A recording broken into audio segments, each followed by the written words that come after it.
Have you ever experienced getting a little bit of a tan, but you know there's still more tanning to come? So you're not ready to commit to your summer foundation shade yet? Well, I'm going to give you guys a little hack of how you can transform your current foundation to give you guys a little bit more time.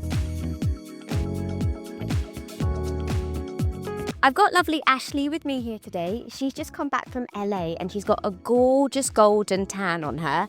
So I'm going to show you guys her current foundation. It's still a little bit too light, so we just want to deepen it ever so slightly. So to start off with, I like to apply your skin tint or your foundation to the back of the hand, and then we're going to use your current bronzer shade that you've got. Generally, your bronzer shade is probably going to be the same undertone as your skin if you've picked out the right one, and we're just going to gently mix that in. My advice to you is a small amount. It's easy to add more, it's not so easy to take it away. And then gradually you'll start to deepen that foundation so it should suit your complexion.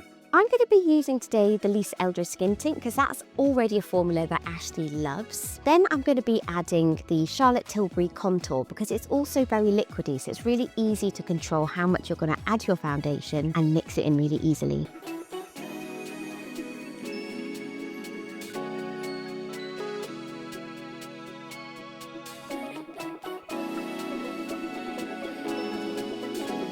So now I'm going to show you guys how and where to apply your bronzer to get the most natural finish. I really like to apply this to the back of my hand first because this gives you the most control.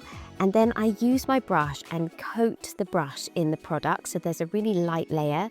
And that way I can sort of dust it over the face. The application is very similar then to a powder and I can build that product up where I want it. So I'm just going to start at the back of the face by the ear and press into that cheekbone. And then I'm going to take this where the sun naturally hits, which is at the top of the forehead and maybe even across the nose. And I'm making sure to get right in the hairline so it looks natural. And then just to make sure there's some harmony, I'm going to drag this slightly under the jawline and along the neck. Thank you guys for watching. I hope you guys enjoyed it. Stay tuned for some more hacks. Please comment, like and subscribe, and I will see you guys very soon.